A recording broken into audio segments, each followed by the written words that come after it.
Sabi nila ang pamilya ay parang angkla sila ang mapapanatili sa iyo sa gitna ng bagyo. Pero paano kung ang mismo pamilya mo ang siyang maglulubog sa iyo sa kailaliman ng dagat? Ako si Celeste Villanueva. Sa loob ng 20 taon, ibinigay ko ang aking buhay, pawis at puso para sa Isla Norte Shipping. Tinalikuran ko ang sarili kong kaligayahan para lang itaguyod ang dangal ng aming apelido at siguruhin ang kinabukasan ng aking kapatid. Inakala ko sapat na ang katapatan. Inakala ko sapat na ang pagmamahal. Pero sa isang gabi ng pagdiriwang, ang aking matalik na kaibigan na itinuring kong kapatid ay naging ahas na tumuklaw sa aking pagkatao. At ang aking sariling ina, ang babaeng pinag-alayan ko ng lahat, ay mas piniling protektahan ng kasinungalingan kaysa sa kanyang sariling anak. Celeste, para sa pamilya, tanggapin mo na lang ang kasalanang hindi mo ginawa. Iyon ang mga salitang dumurog sa huling hibla ng aking pag-asa. Nawala ang aking posisyon, ang aking pera at ang aking danggal. Itinapon ako sa gitna ng kawalan sugatan at nag-iisa. Ngunit nagkakamali sila. Dahil ang dagat na nagpalaki sa akin ay hindi lamang nagtuturo kung paano lumubog, itinuturo rin ito kung paano lumaban sa alon. Haharapin ko ang bagyong ito, at sa aking pagbabalik, titiyakin kong ang bawat patak ng luhang ibinuhos ko ay babayaran ninyo ng buong katotohanan. Ito ang kwento ng pagtataksya ng pusong nagdugo at ng isang babaeng muling babangon para bawiin ang koronang sa kanya ay ninakaw. Celeste, patawarin mo ako, pero hindi ko na kayang pagtakpan ang mga ninakaw mo sa kumpanya. Humalinggaw ang boses ni Marissa sa buong Grand Ballroom ng Iloilo Luxury Hotel. Kasabay nito ang biglang pagtigil ng masayang musika at ang dahan-dahang pagdilim ng mga malalaking chandelier. Ang kaninang puno ng tawanan at pagbati para sa ika-40 anibersaryo ng Isla Norte Shipping ay napalitan ng nakatutulig na katahimikan. Lahat ng mata mula sa mga pinakamalalaking negosyante sa Visayas hanggang sa mga opisyal ng gobyerno ay nakatuon na ngayon kay Celeste Villanueva. Nakatayo si Celeste sa gitna ng entablado, suot ang isang mamahaling puting gown na tila sumasalamin sa linis ng kanyang intensyon para sa kumpanyang binuo ng kanyang ama. Hawak pa niya ang tropeo ng pagkilala, ngunit ang kanyang kamay ay nagsimulang manginig. Tumingin siya sa kanyang matalik na kaibigan. Si Marissa, ang babaeng itinuring niyang kapatid, ang babaeng tinagkatiwalaan niya ng lahat ng susi at password ng kumpanya habang siya ay abala sa pag-aalaga sa kanilang may sakit na ina. Marissa, anong sinasabi mo? Halos pabulong na tanong ni Celeste, umaasang isa lang itong masamang biro o bahagi ng isang sorpresang hindi niya naintindihan. Ngunit walang bakas ng biro sa mukha ni Marissa. Sa halip isang mukha ng matinding pagdadalamhati at kunwaring awa ang ipinakita nito. May mga luhang pumatak sa mga mata ni Marissa habang iniabot niya ang isang makapal na asul na folder sa mga unipormadong pulis na tila kanina pa naghihintay sa gilid ng ballroom. Nandiyan ang lahat ng ebidensya, officer. Hikbi ni Marissa, sapat na malakas para marinig ng mga nasa unang hanay ng mga upuan. Ang mga peking fuel receipts, ang mga ghost suppliers at ang mga foreign bank accounts kung saan inililipat ni Celeste ang pera ng Isla Norte. Sinubukan ko siyang pigilan pero tinakot niya ako. Sabi niya siya ang CEO, kaya wala akong karapatang magsalita. Isang malakas na bulungan ang sumabog sa loob ng silid. Ang hiya, ang matinding kahihiyan, ay tila isang malapot na putik na tumatalsik sa mukha ni Celeste. Naramdaman niya ang pag-ikot ng paligid. Ang mga taong kanina lang ay nakikipagkamay sa kanya ngayon ay tumitingin sa kanya na parang isang maruming kriminal. Hindi totoo yan, sigaw ni Celeste. Sa wakas ay nahanap ang kanyang boses. Humakbang siya pababa ng entablado, balaklapitan ng kaibigan. Marissa, bakit ka nagsisinungaling ikaw ang may hawak ng financial tokens? Ikaw ang nag-aasikaso ng lahat habang nasa ospital ako kasama si Mama. Bago pa man makalapit si Celeste, isang familiar na boses ang pumigil sa kanya. Tama na, ate. Huwag mo nang dagdagan ng kahihiyan ng pamilya Villanueva. Lumingon. Si Celeste at nakita ang kanyang bunsong kapatid na si Paolo. Nakatayo ito sa tabi ni Marissa, ang muka ay seryoso at walang kahit anong bakas ng pagtatanggol para sa sariling dugo. Sa halip na yakapin ng kapatid, inayos ni Paolo ang kanyang suit at humarap sa mga bisita. Sa ngalan ng Board of Directors ng Isla Norte Shipping, anunsyo ni Paolo sa mikropono, Dahil sa mga seryosong akusasyon at ebidensyang ipinakita ng ating Chief Financial Officer, opisyal naming tinatanggal si Celeste Villanueva sa lahat ng kanyang posisyon sa kumpanya epektibo ngayong gabi. Ako, bilang pangunahing tagapagmana ng aking ama, ang pansamantalang gaganap bilang CEO. Parang isang malakas na sampal ang dumapo sa pisngi ni Celeste. Ang kumpanyang pinaglaanan niya ng 20 taon ng kanyang buhay, ang kumpanyang isinalba niya mula sa pagkalugi matapos mamatay ang kanilang ama, ay kinuha sa kanya sa loob lamang ng ilang minuto. At ang kumuha nito, ang sarili niyang kapatid na wala namang ibang ginawa, kundi maglustay ng pera sa mga sugal at luho. Paolo, paano mo nagagawa ito? Naiyak na tanong ni Celeste. Alam mong wala akong kinalaman sa sinasabi nila. Tinutulungan mo ba si Marisa na nakawin ng Isla Norte? Officer, arestuhin niya na siya bago pa siya makagawa ng eksena. Malamig na utos ni Paolo, hindi pinansin ang tanong ng kapatid. Lumapit ang dalawang pulis kay Celeste. Naramdaman niya ang malamig na bakal ng posas na kumapit sa kanyang mga manipis na pulso. Ang tunog ng latchok ng posas ay tila hudyat ng katapusan ng kanyang mundo. Sa harap ng lahat ng kompetensya niya sa negosyo, sa harap ng mga taong dati, ay yumuyukod sa kanya kinaladkad siya palabas ng ballroom. Habang naglalakad siya sa gitna ng aisle, bawat hakbang ay tila isang pasakit. Nakita niya ang mga flash ng kamera ng mga media na inanyayahan para sa anibersaryo, ngunit ngayon ay kinukunan na siya bilang isang magnanakaw. Ang dangal na inalagaan niya ay nagkapira-piraso sa bawat flash ng ilaw. Bago siya tuluyang mailabas sa pintuan lumingon si Celeste. Doon sa mabilis na sandali, nahuli niya ang tingin ni Marisa at Paolo. Wala na ang mga luha sa mga mata ni Marisa. Wala na ang lungkot sa mukha ni Paolo.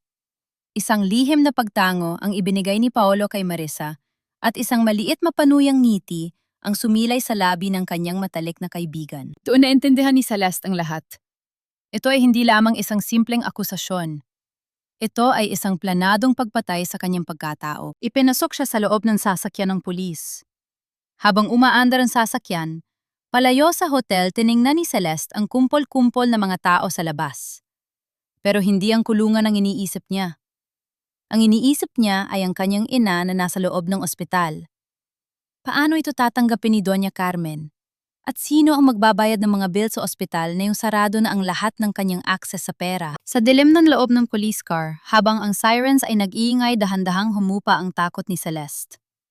Napalitan ito ng isang malamig at matalim na galit. Tumingin siya sa kanyang mga kamay na may posas.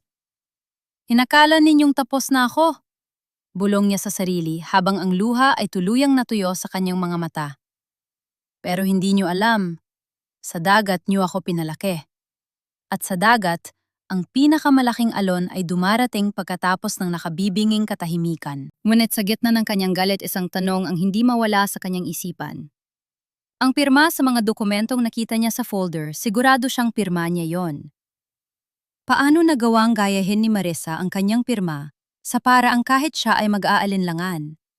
O may mas malalim pa bang lihim na hindi niya alam tungkol sa sarili niyang mga dokumento? Ang sasakyan ay huminto sa harap ng kulungan ng Iloilo City Police Office.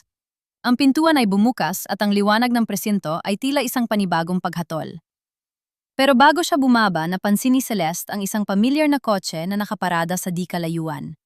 Ang itim na SUV ni Marisa. Bakit ito narito? At sino ang taong kausap ni Marisa sa loob ng madilim na sasakyang yon? Isang lalaking nakasuot ng pamilyar na singsing, ang singsing na pagmamay-ari ng pinakamalaking karibal ng Isla Norte Shipping. Doon naramdaman ni Celeste ang isang panibagong knockdown ng sakit. Ang pagtataksil ay mas malalim pa kaysa sa inaakala niya. Masilaw na ilaw ng desk lamp ang sumalubong kay Celeste sa loob ng malamig na silid ng interogasyon. Ang amoy ng lumang papel at sigarilyo ay tila sumasakal sa kanya, ngunit mas masakit ang bawat dokumentong inilalapag ni Inspector Cruz sa harap niya. Tingnan mo ito mabuti, Miss Villanueva, sabi ng inspektor sa seryosong tono. 50 milyong piso ang inilipat sa isang offshore account sa loob lamang ng 2 linggo. At lahat ng transactions na ito ay may kalakip na digital signature mo. Huwag mo sabihing hindi mo ito alam. Nanginig ang mga daliri ni Celeste habang hinahawakan ang mga papel. Sa screen ng tablet na ipinakita sa kanya kitang-kita, ang kanyang electronic signature, isang encrypted na code na tanging siya lang ang dapat nakakaalam. Doon parang isang malakas na kidlat na tumama sa kanyang isipan ang isang alaala. 3 linggo na ang nakalipas, habang nasa loob ng ICU ang kanyang ina, dumating si Marissa na may dalang mga dokumento. Celeste, kailangan mong pirmahan ang authorization na ito para sa digital signature mo. Para kung kailanganin ng kumpanya ang pondo habang wala ka, o kung kailangan nating bayaran agad ang mga hospital bills ni Tita Carmen, hindi tayo mahihirapan. Sabi ni Marissa noon sa boses na puno ng pag-aalala. Dahil sa sobrang pagod at takot para sa buhay ng ina, ibinigay ni Celeste ang lahat. Ang tiwala na inakala niyang proteksyon ay naging tali na ngayon sa kanyang leeg. Ginamit nila ang pirma ko, pabulong na sabi ni Celeste. Ang boses ay puno ng pait. Inspektor, ibinigay ko ang access na yan kay Marissa para sa ospital ng nanay ko. Hindi ko inakalang gagamitin niya ito para magnakaw. Mahirap patunayan yan, Ms. Villanueva, sagot ni Cruz. Sa mata ng batas, ang digital signature mo ay katumbas ng mismong presensya mo. Maliban na lang kung may maipakita kang ebidensya na pinilit ka o ninakaw ang access mo. Kailangan ko ng abogado, sabi ni Celeste, pilit na pinatatatag ang sarili. Gusto kong tawagan si Attorney Mendoza. Siya ang pamilya-abogado namin sa loob ng maraming taon. Pinahintulutan siya ng inspektor. Ngunit nang sumagot si Attorney Mendoza, tila gumuho ang huling piraso ng pag-asa ni Celeste. Celeste, ikinalulungkot ko, sabi ng abogado sa kabilang linya. Kakatawag lang sa akin ni Paolo. Sinibab na ako ng Board of Directors bilang legal counsel ng Isla Norte. At bilang personal na pabor sa pamilya Villanueva, sinabihan ako ni Paolo na huwag makialam sa kaso mo dahil ayaw nilang madamay ang pangalan ng kumpanya sa isang criminal defense. Binayaran na nila ang lahat ng pending fees ko at pinutol na ang ugnayan namin sa iyo. Nabitawan ni Celeste ang telepono. Ang kanyang kapatid ay hindi lang siya pinatalsik sa kumpanya, sinisiguro rin ito na wala siyang kakampi sa batas. Ang bawat pinto ay isa-isang isinasara sa kanyang muka. Matapos ang ilang oras na paghihintay, nagawa ni Celeste na makalaya pansamantala sa pamamagitan ng piyansa. Ginamit niya ang kanyang emergency savings, isang maliit na account na binuo niya noon pang nagsisimula pa lang siya sa trabaho na hindi alam ni Paolo o kahit ni Marissa. Ito na lang ang natitirang pera niya. Paglabas niya ng presinto ang sariwang hangin ng madaling araw ay hindi nagbigay ng ginhawa. Pumunta siya sa pinakamalapit na ATM upang i-check ang kanyang iba pang mga personal accounts. Account frozen. Sinubukan niya ang kanyang credit cards. Transaction declined. Hayop ka, Marissa, bulong ni Celeste sa gitna ng kalsada. Isang matinding panghinginig ang gumalot sa kanyang katawan. Hindi lang siya ninakawan ng kumpanya, ninakawan din siya ng kakayahang lumaban. Alam ni Marissa ang bawat sulok ng kanyang buhay, bawat password, bawat investment. At sa isang iglap ginawang abo ng kanyang matalik na kaibigan, ang lahat ng pinaghirapan niya. Habang naglalakad siya sa bangketa, tinitingnan siya ng mga taong dumadaan. Ang balita tungkol sa The Fallen Queen of Isla Norte ay mabilis na kumalat sa social media. Nakita niya ang sariling mukha sa isang tabloid na nakapatong sa isang sari-sari store. Ang headline, Villanueva Heiress Magnanakaw. Sa gitna ng kanyang kawalan, tumunog ang kanyang lumang cellphone, ang tanging gamit na hindi nila nakuha dahil iniwan niya ito sa sako ng kanyang mga lumang damit. Isang text message mula sa isang nurse sa ospital. Miss Celeste, pinilit po ni Mr. Paolo na ilabas na si Doña Carmen sa ospital kaninang madaling araw. Sabi po niya sa bahay na lang daw itutuloy ang pagpapagaling dahil wala na daw pambayad sa suite. Kadarating lang po nila sa mansion niyo sa Jaro. Nanlaki ang mga mata ni Celeste. Ang kanyang ina ay kailangan ng intensive care at monitoring. Ang ilabas ito sa ospital ng ganito kaaga ay parang pagpapakamatay. Alam ni Celeste na ginagamit ni Paolo ang kanilang ina para pilitin siyang sumuko o lumabas sa pinagtataguan niya. Hindi nag-aksaya ng panahon si Celeste. Pumara siya ng taxi gamit ang huling ilang daang piso sa kanyang pitaka. Sa Jaro sa Villanueva Mansion, bilisan mo kuya? Sigaw niya. Habang bumibiyahe ang taxi, nakatingin si Celeste sa labas ng bintana. Ang mga kalsadang dati ay tinatahak niya ng may karangalan, ngayon ay tila nagiging mapanganib na labirinto. Kailangan niyang makita ang kanyang ina. Kailangan niya ipaliwanag ang lahat.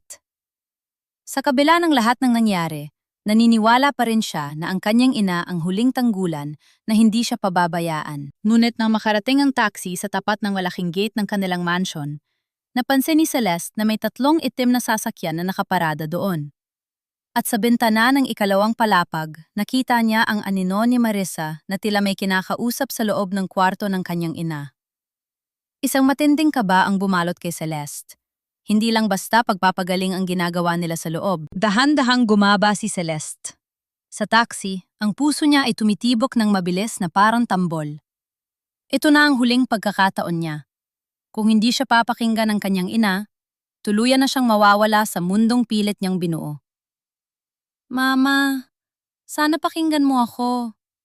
Pabulong niyang dasal bago niya tinulak ang maliit na pinto sa gilid ng gate. Ang bawat hakbang ni Celeste sa loob ng mansion ay tila paglalakad sa ibabaw ng mga bubog. Ang bahay na dati ay puno ng alaala ng kanyang ama ay tila naging isang malamig na kuta ng mga kaaway. Mula sa malawak na sala, narinig niya ang tawanan at ang kalantog ng mga baso ng kristal.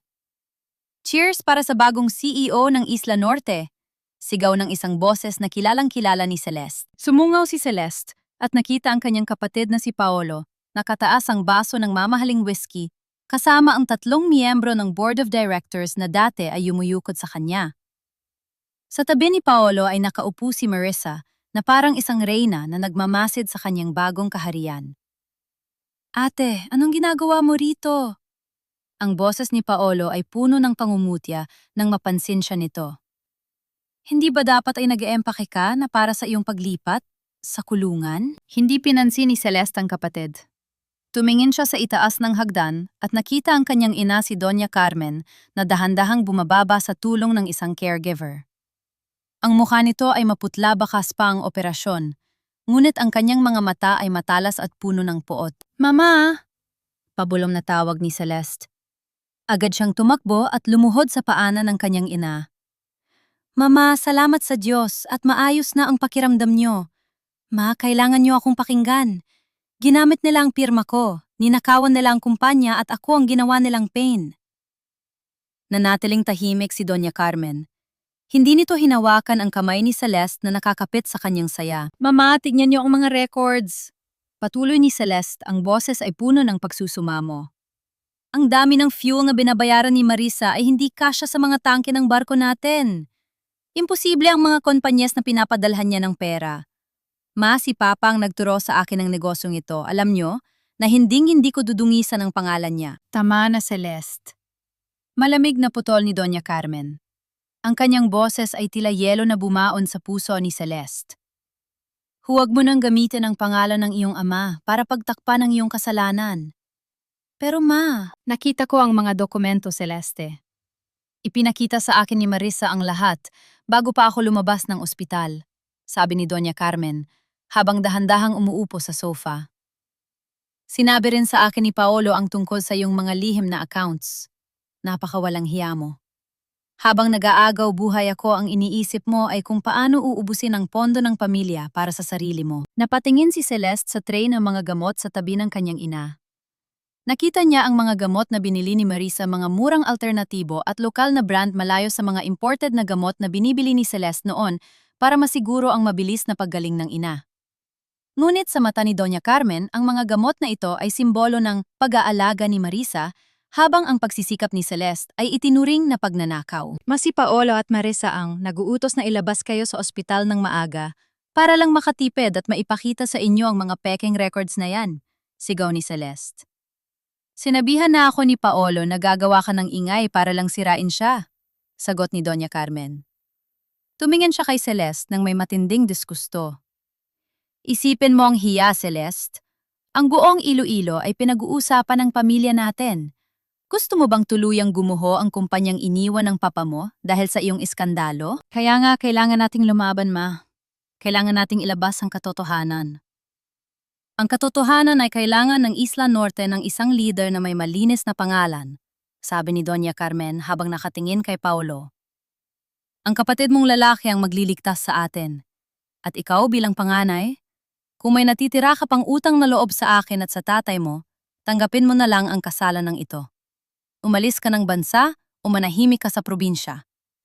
Hayaan mong si Paolo ang mag-ayos ng lahat. Parang huminto ang pagtibok ng puso ni Celeste. Mama, pinapaamin niyo ako sa krimeng hindi ko ginawa para lang maprotektahan ang pangalan ni Paolo. Para sa pamilya Celeste, maring sabi ni Doña Carmen. Yan ang huling hiling ko sa'yo bilang ina mo. Huwag mo nang ipahiya ang pamilya Villanueva. Manahimik ka na. Tumingin si Celeste kay Paolo at Marisa. Nakita niya ang mapanuyang ngiti sa kanilang mga labi. Sa sandaling iyon, naintindihan ni Celeste ang malupit na katotohanan sa bahay na ito siya ay hindi anak, kundi isang sakripisyo. Ang kanyang 20 taong pagpapakapagod at pagmamahal ay walang halaga sa harap ng paboritismo ng kanyang ina sa isang bunsong anak na lalaki. Dahan-dahang tumayo si Celeste. Pinahid niya ang kanyang mga luha at inayos ang kanyang sarili. Wala na ang pagsusumamo sa kanyang mga mata. Tanging isang malamig at matigas na desisyon ang natira. Kung yan ang gusto niyo, Mama, sige, sabi ni Celeste sa boses na hindi na nanginginig. Ibibigay ko sa inyo ang katahimikang gusto niyo. Kinuha ni Celeste ang kanyang bag. Dinukot niya ang susi ng mansion at ang kanyang kumpanya, ID, at dahan-dahang inilapag ang mga ito sa mesa sa harap ni Paolo. Pero tandaan niyo ito, sabi ni Celeste habang nakatingin ng diretsyo sa mga mata ni Marisa. Ang dagat ay hindi nananatiling tahimik habang buhay. At kapag bumalik ang alon, titiyakin kong walang matitira sa mga kasinungalingang itinayo ninyo. Naglakad si Celeste patungo sa pintuan. Hindi siya lumingon. Hindi niya pinansin ang tawag ng kanyang budi na bumalik at lumuhod muli. Paglabas niya ng gate, sinalubong siya ng malakas na buhos ng ulan. Wala siyang sasakyan, wala siyang pera sa bulsa, at wala na siyang pamilyang babalikan. Habang naglalakad siya sa gitna ng dilim at ulan ng bawat patak ng tubig sa kanyang muka, ay tila naghuhugas sa huling bakas ng kanyang pagiging mahina. Ang Celeste na sumusunod sa utos ay patay na. Bit-bit ang kanyang maliit na vali, naglakad siya palayo sa Jaro. Sa bawat yabag ng kanyang paa, isang kanunumpa ang nabubuo sa kanyang isipan. Hindi lang niya lilinisin ang kanyang pangalan. Ituturo niya sa kanila kung ano ang tunay na kahulugan ng pamilya at katarungan. Sa loob ng isang maliit at madilim na silid sa isang hamak na motel sa tabing daan, nakatingala si Celeste sa lumang kwat na tila hapon na sa pag-ikot. Ang ingay ng kwatket nito ay sumasabay sa pintig ng kanyang ulo. Amoy amag at murang sabon ang paligid-isang mundo na napakalayo sa bango ng mga mamahaling pabango at malalambot na carpet ng kanyang mansion sa Jaro. Humiga siya sa matigas na kama. Suot pa rin ang basang damit mula sa ulan. Sa katahimikan, hindi niya napigil ang bumalik ang kanyang alaala 15 taon na ang nakalipas. Naalala niya si Marisa pagod umiiyak at takot na takot habang hawak ang kanyang lumalaking tiyan. Celeste, parang awa mo na, huwag mo akong isumbong. Hikbi ni Marisa noon nang mahuli ni Celeste ang pagkakamali nito sa mga dokumento ng kumpanya na nagresulta sa malaking pagkalugi. Kailangan ko ang trabahong ito para sa anak ko. Wala kaming matitirhan kung matatanggal ako. Dahil sa awa at sa pinagsamahan nila mula nung kolehiyo si Celeste ang umako sa lahat. Siya ang humarap sa galit ng kanyang ama. Siya ang tumanggap ng suspensyon at bawas sa sweldo para lang manatili si Marisa. Inakala ni Celeste na ang utang na loob na yon ay magiging pundasyon ng isang tapat na pagkakaibigan. Ngayon, napagtanto niya na ang ginawa niyang pagliligtas kay Marisa ay ang mismong nagturo dito kung paano siya muling madadaya. Biglang tumunog ang kanyang lumang cellphone sa ilalim ng unan. Isang unregistered number, ngunit alam niya kung kanino ito. Tita Celeste? Ang boses ni Maya, ang 15 taong gulang na anak ni Marisa, ay nanginginig sa kabilang linya. Maya, bakit ka napatawag? Gabi na? Pabulong na sagot ni Celeste, pinipilit na huwag ipahalata ang pagod sa kanyang boses. Di natatakot po ako. Nakauwi na po si Mama, pero may mga kasama siyang mga lalaking mukhang nakakatakot. Naririnig ko silang nag-aaway sa baba tungkol sa pera at sa mga records daw nyo. Tita, totoo po ba ang sabi nila sa TV na magnanakaw kayo? Napapikit si Celeste, naramdaman ang kirot sa kanyang dibdib. Si Maya ay parang sarili na niyang anak. Maya, makinig ka sa akin. Huwag kang lalabas ng kwarto mo, okay? At huwag mo sasabihin sa mama mo na tinawagan mo ako. Mag-ingat ka palagi. Pagkatapos ng tawag, hindi na nakatagal si Celeste sa loob ng silid. Lumabas siya para bumili ng makakain sa isang maliit na sari-sari store sa kanto. Habang naghihintay na maluto ang kanyang cup noodles, napansin niya ang isang babaeng may bitbit na sanggol na nakikipag-usap sa tindera. Aling Nena, pautang naman po muna ng isang latang gatas at kalahating kilong bigas. Pakiusap ng babae, ang mga mata ay namumula sa puyat. Hindi pa po nakakasweldo ang asawa ko sa Isla Norte. Sabi nila, nagkagulo daw sa kumpanya kaya na-freeze ang lahat ng pondo. Pasensya na, Minda. Marami na ring mga asawa ng mga tripulante ang nangutang dito kanina. Kapag hindi kaya nakabayad, pati ako ay malulugi. Sagot ng tindera nang may panghihinayang. Napatitig si Celeste sa babae. Ang asawa nito ay isa sa kanyang mga tauhan, mga taong tapat na nagtatrabaho sa ilalim ng init ng araw at bagsik ng alon. Sa loob ng 20 taon, siniguro ni Celeste na laging nasa oras ang sweldo ng kanyang mga tao dahil alam niyang bawat piso ay katumbas ng pagkain sa mesa ng kanilang mga pamilya. Dahan-dahang dinukot ni Celeste ang kanyang huling 500 piso sa bulsa. Nilapitan niya ang babae at iniabot ang pera. Ibayad mo na ito sa gatas ng anak mo, sabi ni Celeste sa mahinang boses. Salamat po, ma'am. Pero sino po kayo? Tanong ng babae, hindi nakikilala ang dating CEO sa ilalim ng dilim at ng kanyang simpleng suot. Wala, isang tao lang na may utang na loob sa mga marinero ng Isla Norte. Sagot ni Celeste, bago mabilis na naglakad pabalik sa motel. Pagbalik sa silid, wala nang bakas ng pag-aalinlangan sa kanyang mukha. Binuksan niya ang kanyang lumang laptop na matagal na niyang hindi nagagamit, ang tanging kagamitan na hindi konektado sa main server ng kumpanya. Gamit ang isang secret backdoor access na ginawa niya noon bilang backup, pumasok siya sa system ng Isla Norte. Ang kanyang puso ay mabilis na tumibok nang makita ang dashboard ng operations. Halos lahat ng barko ay nakatigil. Ang pondo para sa maintenance ay nawawala. Ngunit ang pinakamalaking dagok ay nang makita niya ang isang pula at kumikislap na abiso sa screen. Route suspended. Iloilo, Palawan, Medical Supply Express. Napahawak si Celeste sa kanyang bibig. Ang linyang iyon ay hindi kumikita, ngunit pinanatili niya ito dahil iyon ang nagdadala ng mga gamot para sa cancer at dialysis sa mga malalayong bayan sa Palawan na walang ibang paraan ng transportasyon. Pinatigil ito ni Paolo at Marisa para makatipid at maibulsa ang natitirang budget. Mga hayop kayo, bulong ni Celeste habang ang mga luha ng galit ay tuluyang dumaloy. Hindi niyo lang ako ninakawan. Pinapatay niyo ang mga taong umaasa sa atin. Sa sandaling iyon, ang sakit na nararamdaman ni Celeste para sa sarili ay nawala. Napalitan ito ng isang misyon na mas malaki pa sa kanyang danggal. Hindi na ito tungkol sa pagbawi ng mansyon o ng kanyang titulo. Tungkol na ito sa buhay ng mga taong pinabayaan ng kanyang pamilya. Tumingin siya sa screen ng laptop. Ang liwanag nito ay nagbigay ng kislap sa kanyang mga mata. Sa gitna ng dumi at hirap ng motel, ang reyna ng Isla Norte ay nagsimula ng bumuo ng kanyang plano. Amoy ng bulok na isda at malapot na langis ng krudo ang sumalubong kay Celeste pagkababa niya ng jeepney sa gilid ng marginal wharf ng Iloilo Port. Suot ang isang kupas na jacket na may hood at isang lumang baseball cap, pilit niyang itinago ang kanyang muka. Dito sa gitna ng ingay ng mga kargador at hiyawan ng mga tindera, siya ang reynang walang korona na naglalakad sa sarili niyang bakuran bilang isang estranggero. Kailangan niyong makita ang katotohanan na hindi kayang ipakita ng mga spreadsheet sa computer. Mang Tino, tawag ni Celeste sa isang matandang lalaking nakaupo sa ibabaw ng isang kalawanging drum ng langis. Si Mang Tino ay 30 taon ng tauhan ng pamilya Villanueva. Siya ang nakakaalam ng bawat patak ng langis na pumapasok sa mga tangke ng Isla Norte. Sino ka? Wala kaming hiring na yon. Masungit na sagot ng matanda nang hindi tumitingin. Ako ito, Mang Tino, ang anak ni Kapitan Villanueva. Pabulong na sabi ni Celeste habang bahagin itinaas ang kanyang sombrero. Nanlaki ang mga mata ng matanda.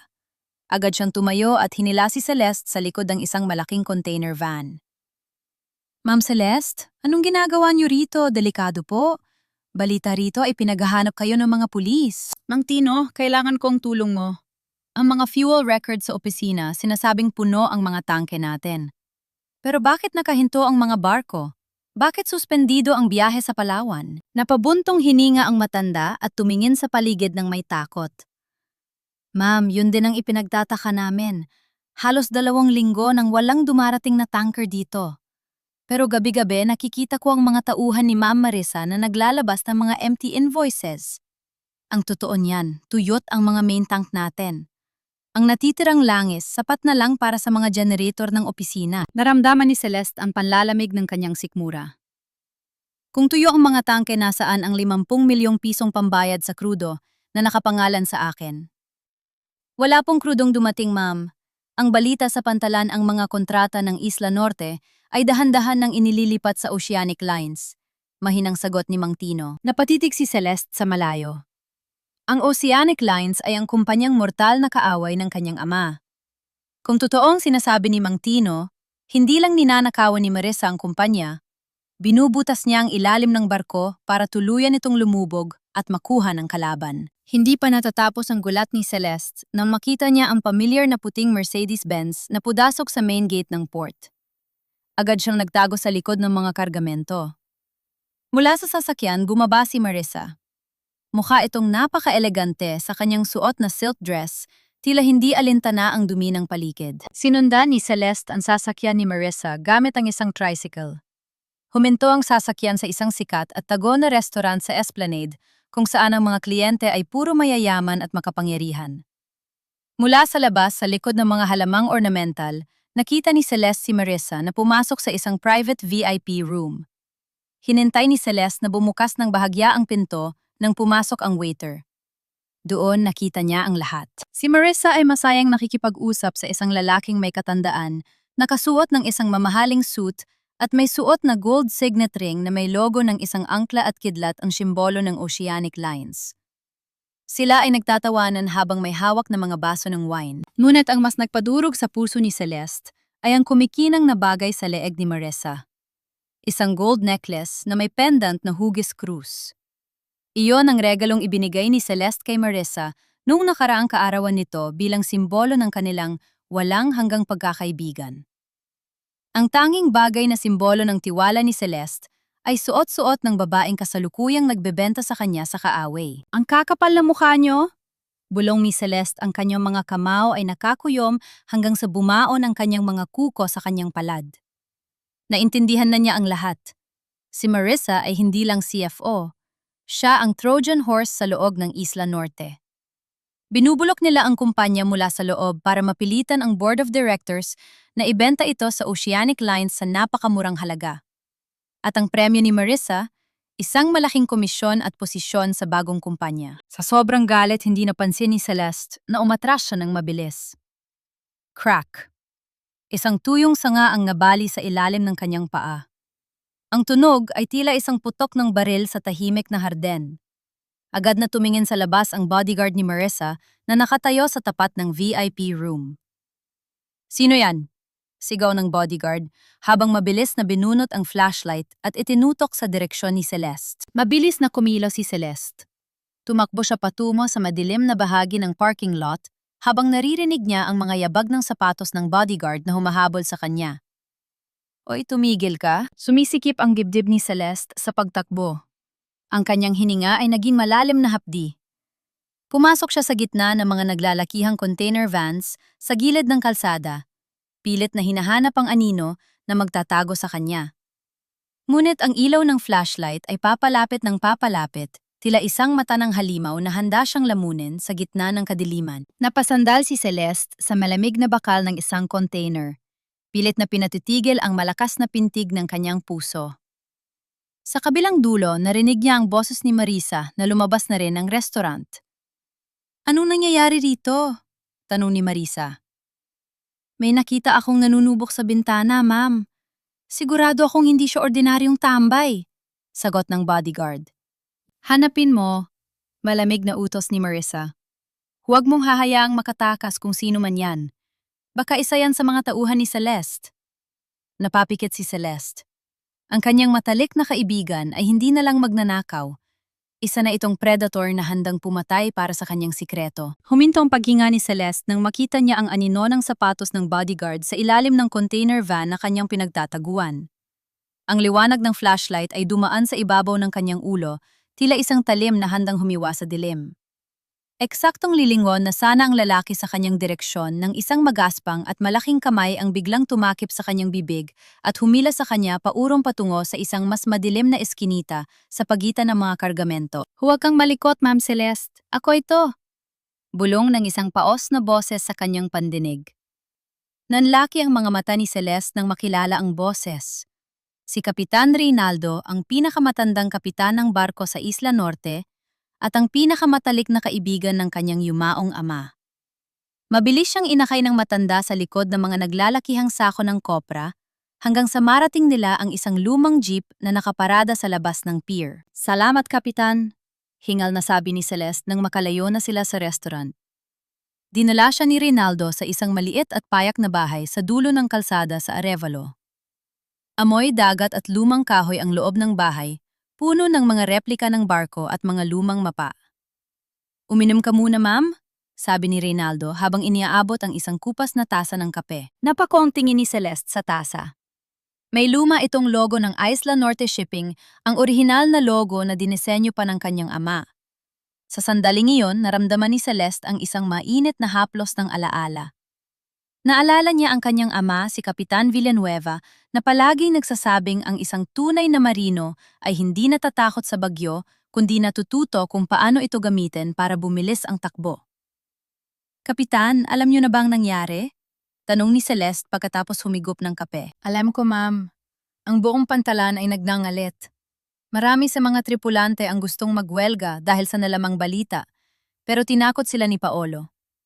Sabi niya kung sino man ang magbanggit ng pangalan mo o magprotesta, tatanggalin sa trabaho at hindi makukuha ang back pay." Paliwanag ni Reynaldo. Ang kanyang mga mata ay puno ng lungkot at galit. "Pero ma'am, alam naming lahat na hindi niyo magagawa iyon. Kayo ang nag-alaga sa amin sa loob ng 2 dekada. Kailangan kong patunayan ang totoo, Kapitan. Pero kontrolado ni Marisa ang lahat ng records. Ang mga invoice, ang accounting, lahat ay gawa-gawa niya gamit ang pirma ko. Wala akong laban sa korte gamit lang ang salita ko." Sabi ni Celeste, ang kanyang boses ay bakas ang pagod. Ngunit biglang tumingin ng diretso si Reynaldo sa kanya. "Ma'am, maaring mapalitan nila ang mga numero sa computer, pero may isang bagay na hindi nila kayang dayain sa isang barko." "Ano yun?" "Ang engine logbook," maring sagot ni Reynaldo. Bawat RPM ng makina, bawat litro ng krudo na sinunog, bawat oras na umandar ang makina, ay kailangang isulat ng chief engineer ng manual sa logbook. Yan ang batas ng dagat. At ayon sa batas, ang logbook na yan ay kailangang manatili sa loob ng makina sa loob ng 5 taon bago i-archive. Nanlaki ang mga mata ni Celeste. Isang liwanag ang nabuo sa kanyang isipan. Kung ang invoice ni Marisa ay nagsasabing bumili tayo ng 3,000 litro para sa isang biyahe, pero ang engine logbook ay nagsasabing 1,000 litro lang ang ginamit ng makina, doon natin sila mahuhuli. Eksakto, ma'am. Ang makina ay hindi marunong magsinungaling. Kung nasaan ang deperensya, doon na itago ang pera. Napangiti si Celeste, ang unang tunay na ngiti mula nang magsimula ang bangungot na ito. Kailangan nating makuha ang mga logbooks na yon bago nila maisip na itago o sunugin. "Handa kaming tumulong, ma'am. Marami sa mga engineer ang tapat pa rin sa inyo," sabi ni Reynaldo. Ngunit bago pa man sila makapagplano, ng malalim tumunog ang cellphone ni Reynaldo. Isang text message mula sa isang mapagkakatiwalaang tauhan sa maintenance department. Pagkabasa ng matanda, biglang nagbago ang kulay ng kanyang muka. "Ma'am Celeste, kailangan nating kumilos na yon din," sabi ni Reynaldo, ang boses ay puno ng tensyon. "Bakit? Anong nangyari?" Nag-utos si Marisa. Bukas na bukas din bago sumikat ang araw, ibebenta na ang 2 sa pinakamatandang barko natin sa Bayfelio para sirain at gawing scrap metal. At doon sa 2 barko na yon nakatago ang mga logbook ng huling 3 taon kung kailan nangyari ang pinakamalaking nakaw. Tumingin si Celeste sa lumang orasan sa dingding. 12:00 na ng gabi. 6 oras na lang bago magbukas ang pier at tuluyang mawala ang ebidensya na magliligtas sa kanya. "Kapitan, ihanda mo ang mga tao," sabi ni Celeste habang isinusuot ang kanyang jacket at baseball cap. Ang kanyang mga mata ay tila naging kasing talim ng kidlat sa gitna ng karagatan. Ngayong gabi, babawiin natin ang katotohanan. Ang bawat hakbang ni Celeste sa mabatong gilid ng pier ay puno ng pag-iingat. Ang dilim ng gabi ay hinahati lamang ng nanilaw na ilaw ng mga parola sa malayo. Sa harap nila ni Kapitan Reynaldo, ang dambuhalang anino ng MV Isla Norte Ikatlo. Ang pinakamatandang cargo ship ng kumpanya ay tila isang natutulog na halimaw na naghihintay ng kamatayan. Dahan-dahan, ma'am. Ang mga bantay sa gate ay mga bagong tao na ni Paolo. Bulong ni Reynaldo habang iniaabot ang isang maliit na flashlight. Kinamit nila ang isang maliit na bangkang demotor para makalapit sa gilid ng barko na hindi nakikita mula sa main wharf. Gamit ang isang luma at kinakalawang na hagdan sa gilid ng barko, dahan-dahang umakyat si Celeste. Ang amoy ng dagat, reshet at malapot na langis ay bumabalot sa bawat hininga niya. Para sa iba, ito ay amoy ng dumi. Para kay Celeste, ito ang amoy ng kumpanyang kinalakihan niya. Pagkadating sa deck, sinalubong sila ng nakakabingbing katahimikan. Walang mga tripulante, walang ingay ng makina, tanging ang mahinang paghampas ng alon sa mamba ng barko. Dito, ma'am, sa engine room, turo ni Reynaldo. Bumaba sila sa kailaliman ng barko. Habang palalim sila ng palalim, lalong umiinit ang hangin. Sa tulong ng flashlight, narating nila ang control station ng makina. Binuksan ni Celeste ang isang luma at mabigat na steel cabinet. Wala rito, Kapitan! Balisang sabi ni Celeste habang hinahalungkat ang mga folder. Imposible! Ang chief engineer dito ay si Mang Ben. Alam kong hindi niya yon ilalabas, sabi ni Reynaldo. Lumingon-lingon ang matanda hanggang sa mapansin ang isang nakatagong compartment sa ilalim ng sahig na gawa sa bakal. Dito, ma'am, ang tago na taguan ng mga marino. Inangat nila ang mabigat na takip. Doon nakabalot sa plastic para hindi mabasa ay ang 3 makakapal na libro ang engine logbooks. Mabilis itong binuksan ni Celeste. Ang mga pahina ay puno ng manual na sulat, mga numero ng RPM at ang eksaktong sukat ng konsumo ng krudo sa bawat oras. Nandito ang lahat. Bulong ni Celeste, ang kanyang mga mata ay nagniningning sa gitna ng dilim. Ang records ng huling 2 taon. Kapitan, tingnan niyo ito. Nung nakaraang Marso, nakatala sa accounting na bumili tayo ng 10,000 litro. Pero ayon sa logbook na ito, 6,000 lang ang pumasok sa tangke. Ang 4,000 litro, pera yon na diretso sa bulsa ni Marissa. Nakuha na natin ang ebidensya, ma'am. Tara na, bago pa tayo abutan. Biglang napatigil si Reynaldo lang marinig ang tunog ng mga mabibigat na yabag sa itaas ng deck. Kasunod nito ang ingay ng mga lalaking nag-uusap at ang malakas na kalantog ng mga bakal. Nangangamoy gasolina, bulong ni Celeste. Nanlaki ang mga mata niya. Hindi lang sila narito para mag-scrap ng barko. Narito sila para sunugin ang lahat. Ibuhos niyo ang lahat ng gas sa engine room. Siguraduhin ninyong walang matitirang papel. Sigaw ng isang boses mula sa itaas. Si Gardo, iyon ang pinakapinagkakatiwala ang tauhan ni Marissa. Kapitan, sa emergency hatch, hila ni Celeste kay Reynaldo. Ngunit huli na. Naramdaman nila ang biglang pagtaas ng temperatura at ang pagpasok ng maitim na usok mula sa itaas na pinto. Nagsimula ng kumalat ang apoy. Ang engine room ay mabilis na nagiging isang malaking oven. Maam, maipit tayo rito, ubo ni Reynaldo. Sa gitna ng takot, hindi nawala ang talas ng isip ni Celeste. Alam niya ang barkong ito na parang sariling palad. Kapitan, hawakan niyo ang mga logbook, huwag mong bibitiwan. Tumakbo si Celeste sa main control valve ng fire suppression system. Alam niyang wala ng kuryente, pero ang barkong ito ay may manual na CO2 pressure tank para sa sunog sa makina. Buong lakas niyang pinihit ang gulong ng valve. Pshh! Isang makapal na puting usok ng CO. 2 ang gumuga sa buong silid, pansamantalang pinalamig ang paligid at pinatay ang apoy sa pintuan. Sa gitna ng kaguluhan at puting usok, mabilis na hinila ni Celeste si Reynaldo paakyat. Nang makalabas sila sa deck, nakita nila ang 3 lalaki na naguguluhan sa biglang pagbuga ng CO2 mula sa vents.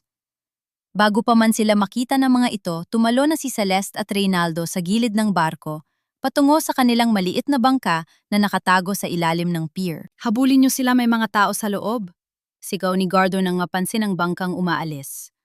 Ngunit mabilis na pinaandar ni Reynaldo ang motor. Habang papalayo sila, Nakita ni Celeste ang Isla Norte Ikatlo na unti-unting nilalamon ng apoy sa itaas na bahagi.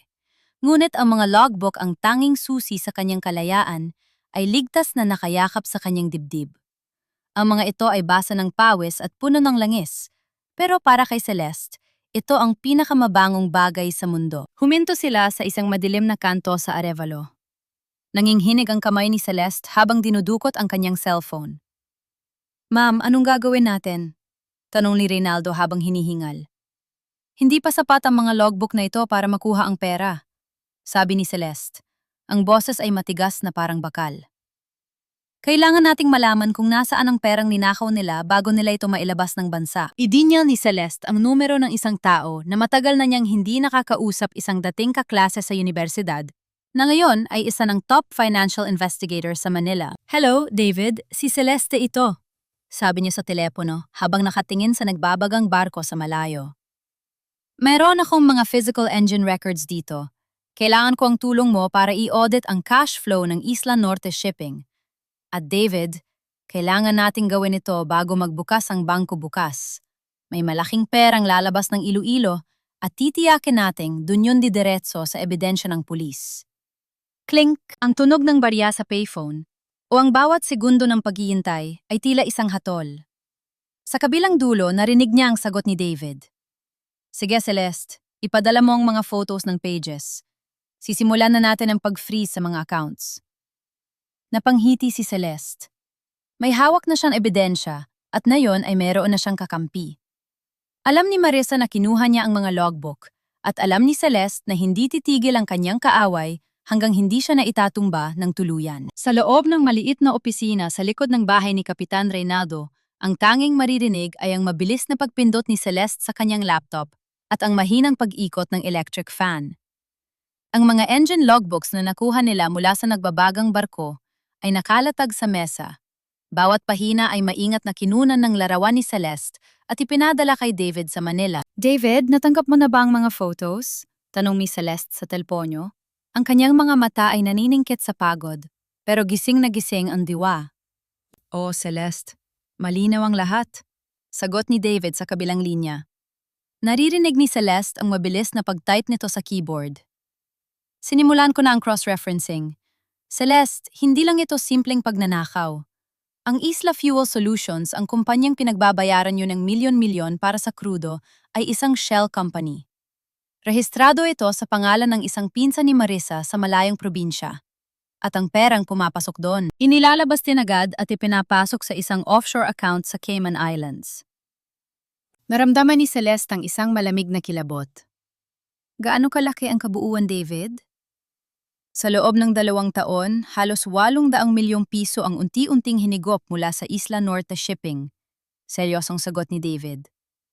Kaya pala nagkukulang kayo sa pondo para sa maintenance at sweldo, dahil ang kumpanya ay unti-unti nang pinapatuyo ni Marissa. Napahawak si Celeste sa kanyang sentido. 800 milyon. Hindi lang ito basta pagnanakaw para sa luho. Ito ay sinadyang pagpaparalisa sa kumpanya. May isa pa, Celeste, dagdag ni David. Nakita ko ang mga bank transfers nitong huling 3 araw. May malaking halaga na pumasok sa account ni Paolo Villanueva galing sa isang dummy account na konektado sa Oceanic Lines. Mukhang binyayaran ng kapatid mo para pumayag sa pagbebenta ng kumpanya. Ang kapatid ko, pait na bulong ni Celeste. Binenta niya ang dangal ng papa namin para sa barya. Habang nangyayari ito sa kabilang dulo ng lungsod, sa loob ng penthouse ni Marissa, ang tensyon ay parang isang kwerdas na malapit ng maputol. Nakatayo si Marissa sa harap ng malawak na bintana, nakatingin sa nagliliyab na apoy sa pantalan sa malayo. Paano nakatakas ang mga kumuha ng logbook? Sigaw ni Marissa kay Gardo. Binayaran ko kayo para siguraduhing walang matitirang ebidensya sa barkong yon. Ma'am, gumana ang fire suppression system. Hindi namin inaasahan na may marunong gumamit nyo ng manual. Depensa ng bodyguard. Si Celeste yon, alam ko. Hindi siya titigil hanggat hindi niya tayo nahuhuli. Nanginginig ang boses ni Marissa sa galit at kaba. Marissa, dahan-dahan naman. Singit ni Paolo na kanina pa balisa sa tabi. Baka naman masyado na tayong lumalayo. Sabi mo kukunin lang natin ang share ko para makabayad ako sa mga utang ko sa kasino. Pero bakit may mga sunog pang nangyayari? Baka madamay tayo sa kasong arson. Lumingon si Marisa kay Paolo nang may matalim na tingin. Isang tingin na tila nagpapakita kung gaano niya kababa ang tingin sa kapatid ni Celeste. Paolo, wala ka ng atrasan dito. Hawak ko ang pirma mo sa mga dokumento ng pagbebenta ng Isla Norte. Bukas sa General Assembly, pirmahan mo lang ang merger sa Oceanic Lines at tapos na ang problema mo. Magiging milyonaryo ka nang walang ginagawa. Huwag kang magmagaling na parang si Celeste. Napayuko si Paolo. Nakita niya ang kanyang sarili sa refleksyon ng salamin, isang anino na lamang ng kanyang ama. Nararamdaman niyang dahan-dahan na siyang nilalamon ng halimaw na si Marisa, ngunit wala siyang lakas na kumalas dahil sa kanyang sariling mga pagkakamali at utang. Bumalik ang eksena kay Celeste. Tapos na silang mag-usap ni David, Kapitan Reynaldo, meron na tayong lahat ng kailangan, sabi ni Celeste. Ang logbooks para sa physical proof at ang financial trail para sa legal proof. Ngunit kailangan nating kumilos bago nila pirmahan ang merger bukas. Anong plano mo, ma'am? Tanong ni Reynaldo. Bukas ang General Assembly ng mga stockholders, sabi ni Celeste habang dahan-dahang tumatayo. Inaasahan nilang tapos na ako. Inaasahan nilang nagtatago ako sa takot. Pero bukas papasok ako sa kumpanyang yon hindi bilang isang kriminal, kundi bilang ang tunay na CEO. Kinuha ni Celeste ang isang hanger mula sa aparador ni Reynaldo. Doon nakasabit ang isang red power suit, ang damit na isinuot niya noong unang araw na itinalaga siyang CEO ng kanyang ama. Inilabas ito ni Reynaldo mula sa kanyang mansion bago pa ito tuluyang ipasara ni Paolo. Hinalikan ni Celeste ang logo ng kumpanya na nakaborda sa bulsa ng suit. Bukas Marisa, bukas Paolo. Malalaman ninyo na ang Isla Norte ay hindi binubuo ng pera o titulo. Binubuo ito ng dugo at pawis ng mga taong hindi marunong sumuko. Ang kanyang mga mata na dati ay puno ng luha at lungkot ay naging kasing lamig na ng yelo. Alam niyang ito na ang huling laban, isang pagkakamali lang at maari siyang mabulok sa kulungan habang buhay. Pero para sa kanyang ama, para sa mga tripulante at para sa kanyang sariling dignidad, handa siyang itaya ang lahat. Cliffhanger. Habang inaayos ni Celeste ang kanyang suit, tumunog muli ang kanyang phone. Isang message mula sa isang hindi kilalang number. Nasa akin ang original trust fund documents ni Don Villanueva. Huwag kang pumunta sa assembly nang wala ako. Sino ang taong ito? At ano ang kinalaman ng trust fund sa planong pagbebenta ng kumpanya? Isang malakas na sampal ang gumasag sa katahimikan ng marangyang villa ni Marisa. Mama! Hawak ni Maya ang kanyang namumulang pisngi, ang kanyang mga mata ay puno ng luha at hindi makapaniwala. Huwag mo akong haharapin ng ganyan, Maya. Wala kang alam sa mga sakripisyong ginagawa ko para sa kinabukasan mo. Sigaw ni Marisa. Ang kanyang buhok ay bahagyang gulo-gulo at ang kanyang mga mata ay tila nagniningas sa galit at pagod. Sakripisyo. Ang pagnanakaw kay Tita Celeste ay sakripisyo, hikbi ni Maya. Narinig ko po kayo sa telepono, ma. Alam kong kayo ang nagpaayos ng sunog sa barko. Alam kong gusto niyo siyang saktan. Mama, ituring niyo siyang kapatid. Paano niyo nagagawa ito? Ginagawa ko ito dahil ayaw kong maging katulad mo ako. Hinablot ni Marisa ang balikat ng anak at niyugjog ito. Ayaw kong habang buhay tayong nakadepende sa awa ng mga Villanueva. Gusto kong tayo naman ang tinitingala. Gusto kong ikaw ang maging reyna ng industriyang ito. Pero hindi po sa ganitong paraan, ma. Hindi po magnanakaw ang turing ko sa reyna. Bulong ni Maya. Sa sobrang galit, kinaladkad ni Marisa ang anak patungo sa kwarto nito at marahas na isinara ang pinto. Diyan ka lang, huwag kang lalabas hanggat hindi natatapos ang General Assembly bukas. Kapag natapos na ang merger, pasasalamatan mo rin ako. Nang makaalis si Marisa, mabilis na kinuha ni Marisa ang isang maliit na safe sa loob ng kanyang walk-in closet. Binuksan niya ito at inilabas ang isang pirasong papel na luma at bahagyang nanilaw na. Ito ang orihinal na dokumento, 15 taon na ang nakalipas ang sulat kamay na pag-amin ni Celeste sa isang pagkakamali sa kumpanya na hindi naman niya ginawa, ngunit inako niya para iligtas si Marisa. Isang mapait na ngiti ang sumilay sa labi ni Marisa. Sige, Celeste, dalhin mo ang lahat ng logbooks mo. Dalhin mo ang lahat ng bank records mo. Pero sa oras na ilabas ko ito, ipapakita ko sa buong mundo na bata ka pa lang, natural na magnanakaw ka na. Walang maniniwala sa isang babaeng may record ng pandarayo. Samantala sa loob ng kwarto ni Maya, nanginginig ang mga kamay ng dalaga habang hinahanap ang kanyang itinagong tablet sa ilalim ng kama. Alam niyang kailangan niyang balaan si Celeste. Tita Celeste, huwag po kayong pumunta sa assembly bukas ng walang proteksyon. May hawak si Mama na papel niyo mula noong 15 years ago.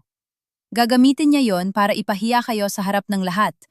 At may kasama siyang lalaki na may singsing ng Oceanic Lines. Mag-iingat po kayo. Sa kabilang dulo natanggap ni Celeste ang mensahe, habang lulan ng jeep patungo sa isang tago na tagpuan sa molo.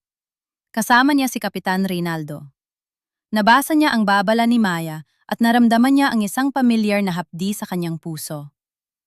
Ang papel na yon, bulong ni Celeste. Anong papel yon, ma'am? Tanong ni Reynaldo. Iyon ang huli bakas ng aking katangahan, Kapitan. Ang ebidensya na minsan kong minahal ang isang kaibigan nang higit sa aking sariling dangal, sagot ni Celeste. Tumingin siya sa labas ng bintana sa mga ilaw ng Iloilo na tila maliliit na hiyas sa dilim. Iniisip ni Marissa na ang papel na yon ang tatapos sa akin, pero hindi niya alam ang papel na yon din ang magpapaalala sa akin kung bakit hindi ko na siya dapat turingang kaibigan kailanman. Kinabukasan. Ang boardroom ng Isla Norte Shipping ay puno ng tensyon. Nakasuot ng mga mamahaling barong at suit ang mga stockholders. Sa dulo ng mahabang mesa nakaupo si Paolo, pawis na pawis at hindi mapakali, habang sa tabi niya ay nakatayo si Marissa na parang isang matagumpay na general. Mga kaibigan, mga kasosyo, simula ni Paolo sa nanginginig na boses. Dahil sa krisis na kinakaharap ng kumpanya, dahil sa pagnanakaw ng aking kapatid, wala tayong ibang paraan, kundi tanggapin ang merger offer ng Oceanic Lines. Ito lang ang magliligtas sa ating mga shares at sa trabaho ng ating mga tauhan. Itinaas ni Marissa ang kontrata. Narito na ang mga dokumento. Kailangan na lang natin ang huling pirma ni Mr. Paolo Villanueva bilang CEO. Eksaktong ilalapat na ni Paolo ang pluma sa papel nang biglang bumukas ng malakas ang malaking pintuan ng boardroom. Blag ang tunog ng mga Gotgay high heels na tumatama sa malamig na sahig na marmol ay tila isang martilyo na humahampas sa katahimikan. Lahat ng leeg ay lumingon. Nakatayo sa pintuan si Celeste Villanueva. Nakasuot siya ng kanyang red power suit, ang kanyang buhok ay maayos na pagkakaistilo, at ang kanyang muka ay walang bakas ng pagod o takot. Sa likod niya ay si Kapitan Reynaldo at 3 pang mga senior captains na nakasuot ng kanilang mga uniforme. Itigil ang pirmahan! Ang boses ni Celeste ay pumailan lang malamig at puno ng otoridad. Nanlaki ang mga mata ni Paolo, habang si Marissa ay dahan-dahang binitawan ang kontrata. Ang kanyang mga mata ay naniningkit, habang kinakapa ang luma at nanilaw na papel sa loob ng kanyang folder. Celeste, paano ka nakapasok dito? Sigaw ni Paolo. Security, labas ang babaeng ito. Ako ang may-ari ng higit sa 40% ng shares ng kumpanyang ito, Paolo. At ayon sa bylaws, walang merger na magaganap nang wala ang aking boto, sabi ni Celeste habang naglalakad patungo sa sentro ng mesa. Tumingin siya ng diretso kay Marissa. Isang hamon ang nakasulat sa kanyang mga mata. Ngayon, Marissa, ilabas mo na ang lahat ng gusto mong ilabas. Dahil pagkatapos nito, titiyakin kong ang huling pirma na gagawin mo ay sa iyong sariling salaysay sa harap ng mga pulis. Hindi ako nandito para makiusap, Paolo. Nandito ako para bawiin ang sa akin at para iligtas ang Isla Norte mula sa mga magnanakaw na tulad nyo. Ang boses ni Celeste ay parang malamig na hangin galing sa dagat payapa, pero may dalang babala ng paparating na unos. Huminto siya sa tapat ni Paolo na tila isang basang sisiw na hindi makatingin ng diretso sa kanya. Security, ano pang hinihintay nyo? Kaladkarin nyo palabas ang babaeng yan, sigaw ni Marissa. Namumutla siya, ngunit pilit na itinatago ang takot sa likod ng pagiging arogante. Ngunit walang gumalaw sa mga security guard. Sa likod ni Celeste, pumasok ang 3 senior captains ng Isla Norte. Ang presensya ng mga veteranong marinong ito na iginagalang ng lahat sa kumpanya ay sapat na para mapatigil ang sinuman. Hindi sila susunod sa iyo, Marissa. Dahil alam nila kung sino ang tunay na nagpapakain sa kanilang mga pamilya, sabi ni Celeste. Inilapag ni Celeste ang 3 makakapal at madiduming engine logbook sa gitna ng lamesa. Ang amoy ng langis at reshet mula sa mga libro ay agad na humalo sa bango ng mga mamahaling pabango sa loob ng boardroom. Isang malaking insulto ang dumi ng mga librong yon sa kinis ng mesa. Ngunit, yon ang dumi ng katotohanan. Ano ang mga basurang ito? Tanong ng isa sa mga stockholders habang tinatakpan ng ilong. Ito ang hindi kayang manipulahin ng Chief Financial Officer ninyo, sagot ni Celeste, habang binubuksan ang logbook sa isang particular na pahina.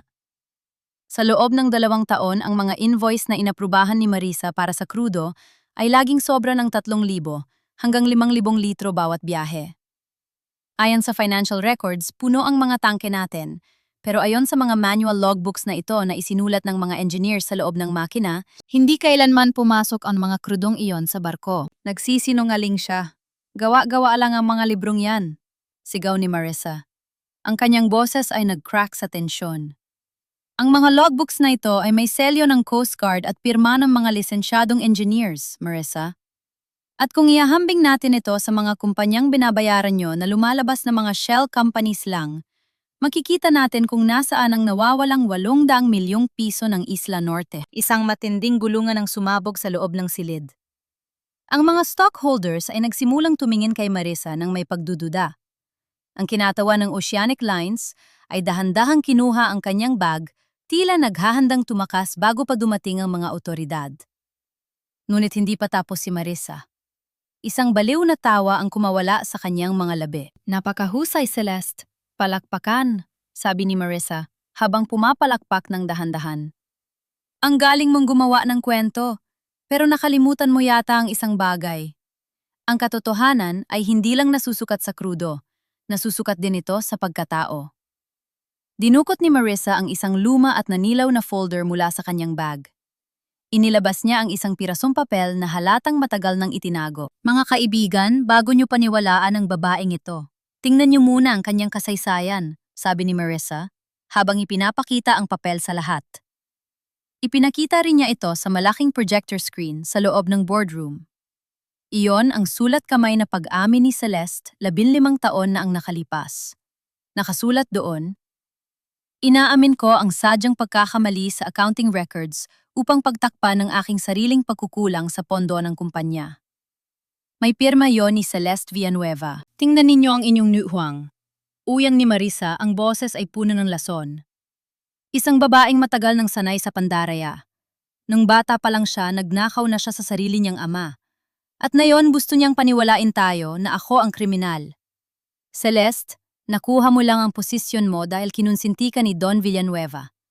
Ikaw ang tunay na ahas sa pamilyang ito. Ang boardroom ay muling binalot ng nakatutulig na katahimikan. Ang mga stockholders na kanina lang ay panig kay Celeste, ngayon ay tila nanlalamig na muli.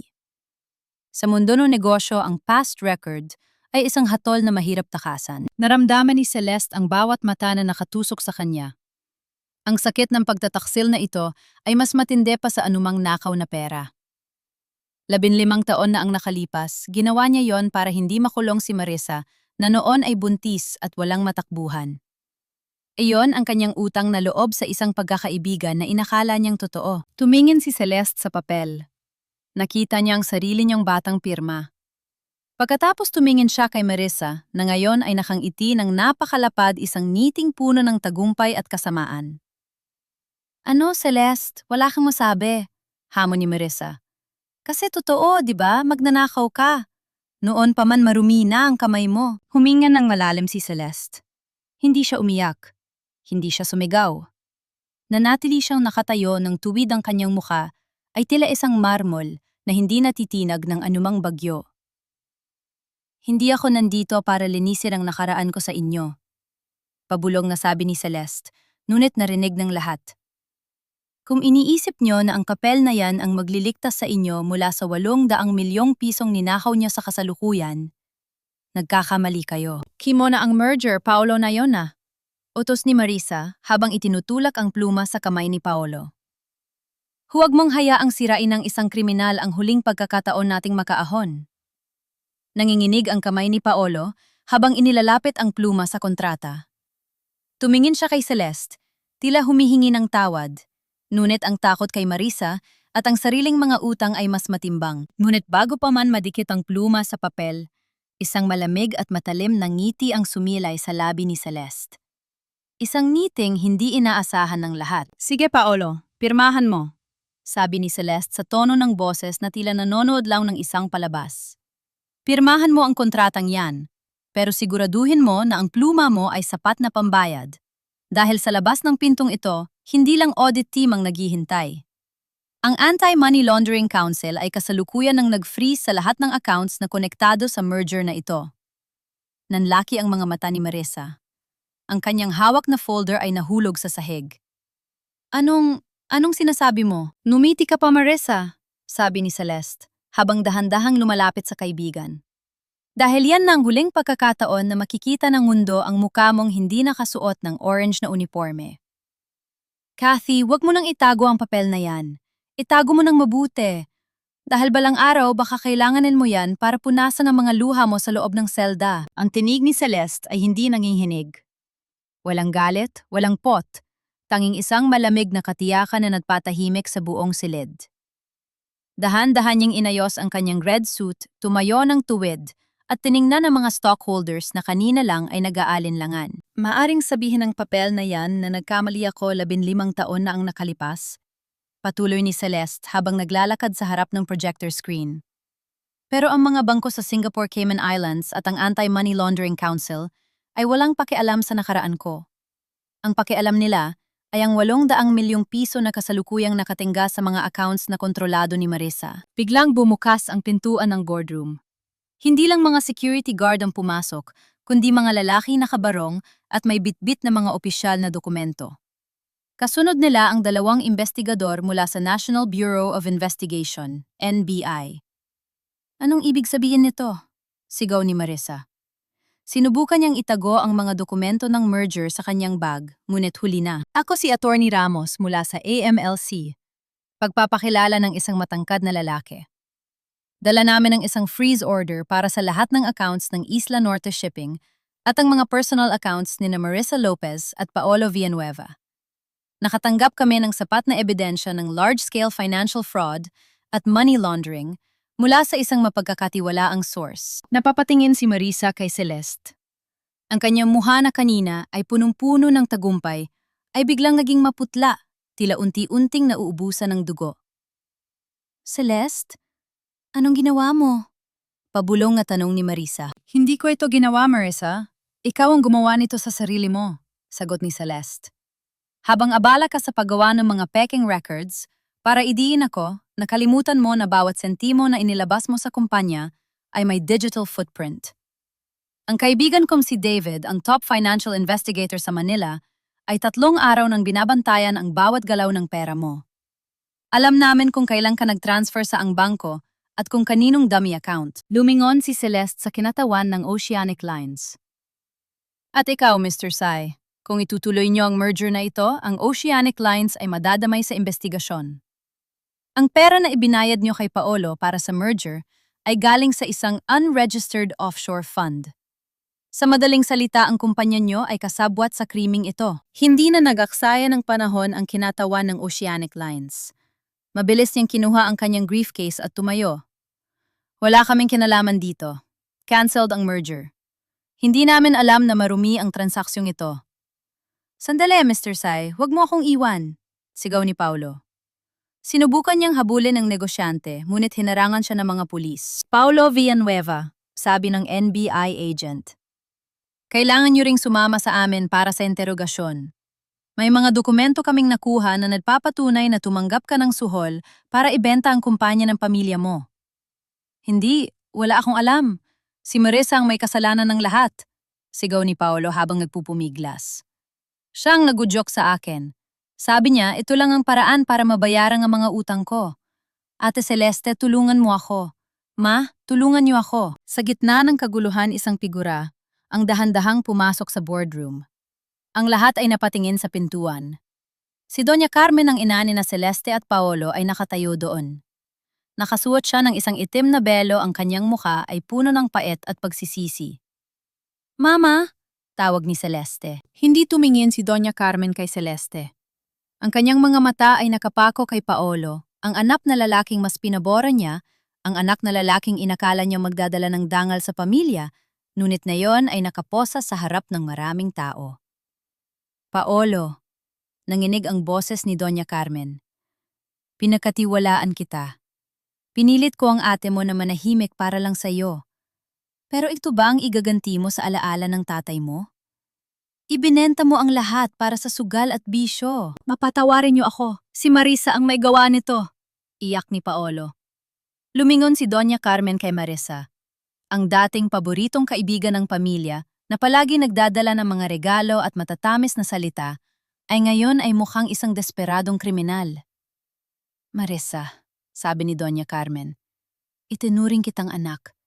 Pinayagan kitang pumasok sa aming tahanan. Pero ikaw pala ang ahas na papatay sa amin. Huwag kang magmalinis, Doña Carmen. Sigaw ni Marisa ang kanyang pagkatao ay tuluyan ng bumitaw. Alam niyong lahat? Alam niyong si Paolo ay walang kwenta, pero mas pinili niyo siyang kampihan kaysa kay Celeste dahil lang sa bulag ko yung pagmamahal sa anak niyong lalaki. Ginamit ko lang ang pagkakataon na ibinigay niyo sa akin. Isang malakas na latsak ng posas ang tumapos sa sigaw ni Marisa. Isang babaeng pulis ang nagkabit nito sa kanyang mga kamay. Marisa Lopez, you are under arrest for plunder, estafa, and money laundering. Sabi ng pulis, habang dahan-dahang kinakaladkad si Marisa palabas. Celeste, hindi pa tayo tapos! Sigaw ni Marisa habang hinihila siya. Kahit mabulok ako sa kulungan, hinding-hindi mo mabubura ang katotohanang magnanakaw ka rin sa mata ng nanay mo. Katahimikan ang gumalot sa boardroom nang mailabas na ang mga kriminal. Tumingin si Celeste sa kanyang ina. Nakita niya ang pagbagsak ng balikat ni Doña Carmen. Ang matanda na dati ay puno ng yabang at awtoridad, ay tila isang tuyong dahon na handa ng malagas. Celeste, bulong ni Doña Carmen habang unti-unting humahawak sa kanyang dibdib. Anak, patawarin mo ako. Mama, sigaw ni Celeste nang makita niyang biglang nanghina ang tuhod ng kanyang ina at unti-unting bumagsak sa sahig. Agad na sumugod si Celeste at sinalo ang kanyang ina bago pa tumama ang ulo nito sa marmol.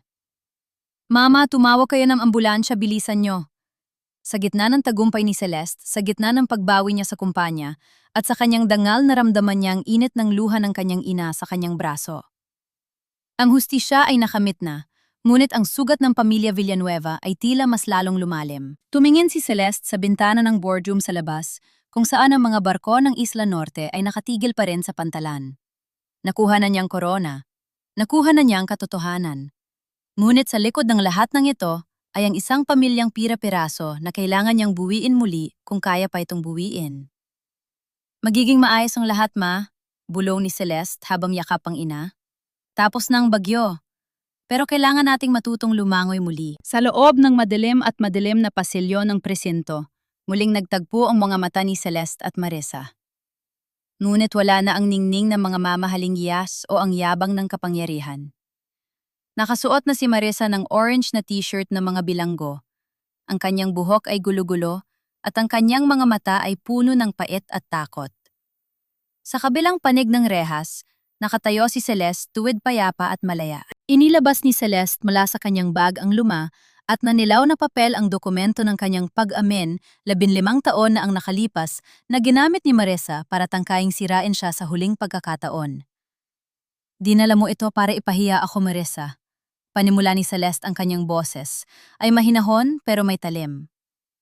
Dinala mo ito para ipaalala sa akin na may hawak kang alas laban sa aking danggal. Ilabas mo na ako rito, Celeste, sigaw ni Marisa habang humahawak sa rehas. Para sa pagkakaibigan natin, para sa lahat ng pinagsamahan natin. Alam mong nagkamali lang ako. Naakit lang ako sa pera dahil ayaw ko maging mahirap ang anak ko. Tumingin si Celeste sa isang sulok kung saan nakaupo si Maya, ang anak ni Marisa. Ang bata ay walang tigil sa pag-iyak. Ang kanyang balikat ay nayayanig sa sobrang sakit at kahihiyan. Nilapitan ni Celeste ang bata at hinawakan ang balikat nito. Hindi ko ito gagawin para sa iyo, Marisa, sabi ni Celeste habang nakatingin kay Marisa. Gagawin ko ito para kay Maya. Dahil ang batang ito ay walang kasalanan sa dumi ng iyong puso. Sa harap ni Marisa, kinuha ni Celeste ang isang lighter. Sinindihan niya ang dulo ng papel. Nanlaki ang mga mata ni Marisa Habang pinapanood ang apoy na dahan-dahang lumalamon sa dokumentong, iyon ang tanging ebidensya ng huling pagkakamali ni Celeste. Ang papel na ito ang huling tali ng utang na loob na nag-uugnay sa atin, Marissa, sabi ni Celeste habang hinahayaang mahulog ang abo sa sahig. Ngayong wala na ito, wala ka ng hawak sa akin. At tungkol sa kaso mo, hinding-hindi ko ibabasura ang demanda para sa walang daang milyong pinitas mo sa Isla Norte. Pagbabayaran mo ang bawat sentimong ninakaw mo sa mga tripulante at sa pamilya ko. Hayop ka, Celeste. Wala kang puso. Rumesponde si Marissa sa isang hysterical na sigaw habang pilit siyang inilalayo ng mga pulis patungo sa loob ng selda. Pinuntahan ni Celeste si Maya. Maya, makinig ka. Magpapatuloy ang pag-aaral mo. Ako ang magsisiguro na hindi ka mapapabayaan. Pero kailangan mong tanggapin na ang mama mo ay kailangang humarap sa batas. Huwag mong sisihin ang sarili mo. Hindi ka ang iyong ina. Pagkatapos sa presento dumiretso si Celeste sa opisina ng Isla Norte. Doon nakita niya si Paolo na nakaupo sa gitna ng boardroom na kayuko at napapaligiran ng mga abogado. Ayon sa desisyon ng board, tinanggalan si Paolo ng lahat ng voting rights at sa pilitang binili ng kumpanya ang kanyang mga shares sa pinakamababang halaga. Ate, bulong ni Paolo nang makita siya. Saan ako pupunta? Wala na akong pera. Kinuha na ng bangko ang kondo at ang mga sasakyan ko. May natitira ka pang shares na sapat para makapagsimula ng maliit na buhay sa probinsya, Paolo. Sabi ni Celeste nang walang emosyon. Pero hindi mo na muling mahahawakan ang Isla Norte. Ang perang makukuha mo ay ibabawas muna para bayaran ang lahat ng utang mo sa kumpanya at ang pondo para sa back pay ng mga tripulanteng inabala nyo. Yan ang huling tulong na ibibigay ko sa'yo bilang kapatid. Lumabas si Celeste ng kumpanya at dumiretso sa ospital kung saan nagpapagaling ang kanyang ina. Pumasok siya sa VIP suite ni Doña Carmen.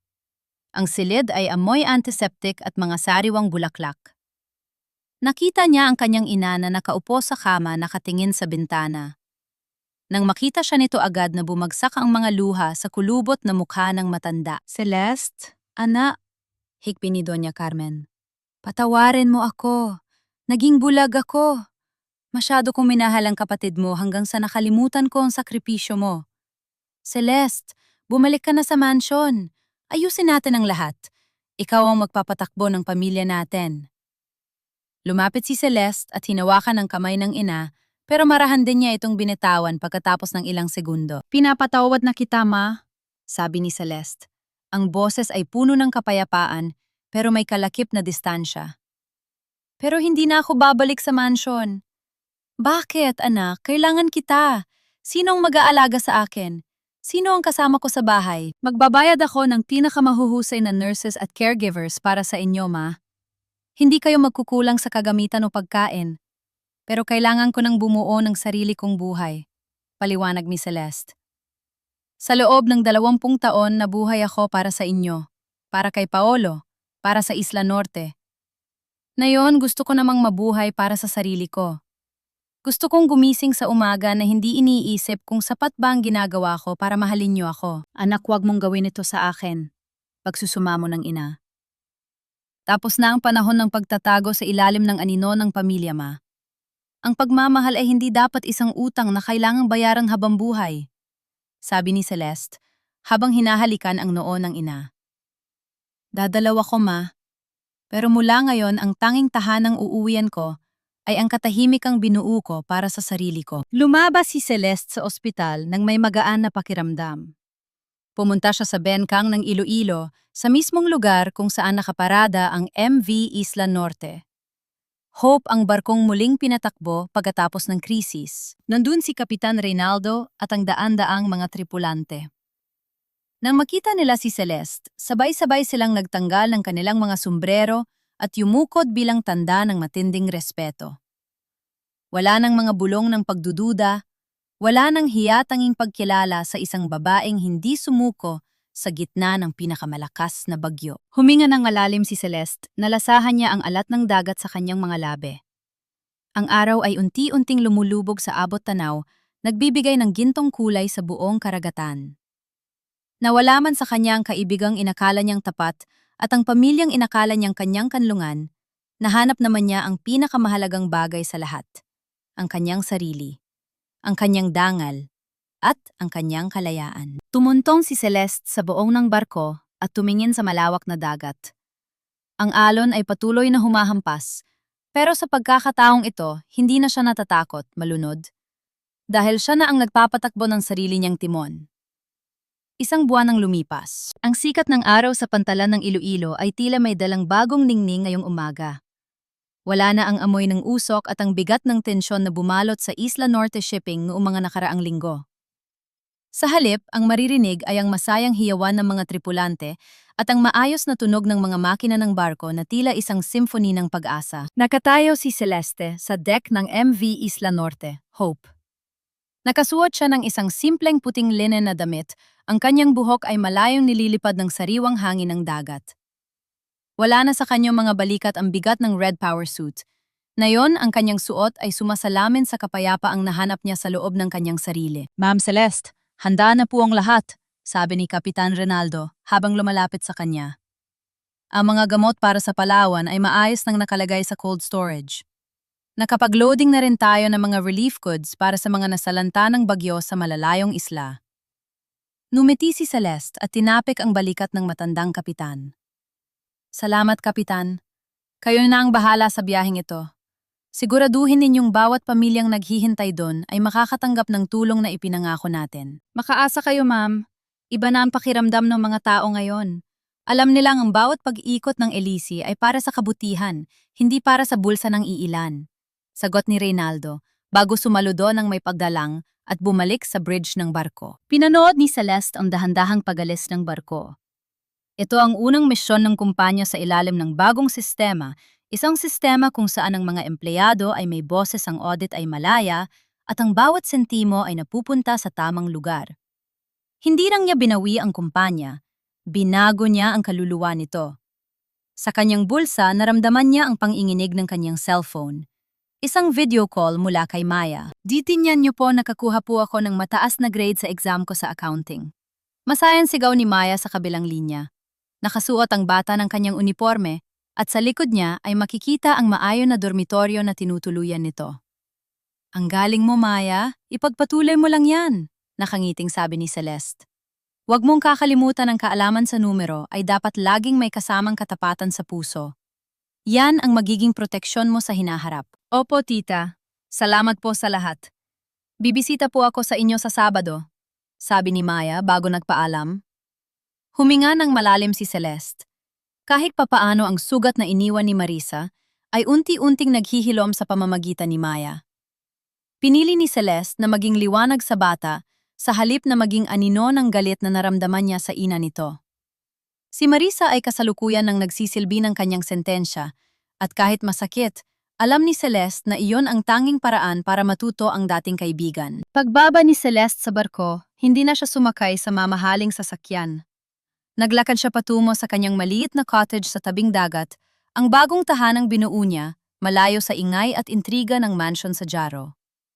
Ang kanyang ina si Doña Carmen ay maayos na ang kalagayan at unti-unti nang tinatanggap ang bagong ayos ng kanilang pamilya. Si Paolo naman ay nasa probinsya na nagsisimulang muli bilang isang ordinaryong empleyado sa isang maliit na farm, malayo sa mga tukso ng kasino at maling impluensya. Tumigil si Celeste sa dalampasigan at hinubad ang kanyang sandalyas. Naramdaman niya ang mainit na buhangin sa kanyang mga paa at ang banayad na paghampas ng alon sa kanyang bukong-bukong. Dito sa harap ng malawak na karagatan, napagtanto ni Celeste ang tunay na kahulugan ng tagumpay. Hindi pala ito tungkol sa dami ng barkong pag-aari mo o sa taas ng posisyong hawak mo. Ang tunay na tagumpay ay ang kakayahang tumingin sa salamin ng may dangal. Ang kakayahang matulog sa gabi ng walang itinatagong lihim. At ang kakayahang magmahal muli nang hindi natatakot na masaktan dahil alam mong ang iyong halaga ay hindi nakadepende sa pagkilala ng ibang tao. Tumingala si Celeste sa langit. Ang huling sinag ng araw ay nagbibigay ng kulay rosas at lila sa abot tanaw. Isang bagong umaga ang naghihintay bukas, at sa pagkakataong ito, alam ni Celeste na handa na siyang maglayag ng mag-isa, matapang malaya at punong-puno ng pag-asa. Salamat, Papa, bulong niya sa hangin. Isla Norte is safe now. And so am I. Kasabay ng paglubog ng araw ay ang pagtatapos ng isang masakit na kabanata at ang pagsisimula ng isang kwento na siya na mismo ang sumusulat. Isang kwento ng isang babaeng dumaan sa bagyo, ngunit mas piniling maging angkla ng katotohanan.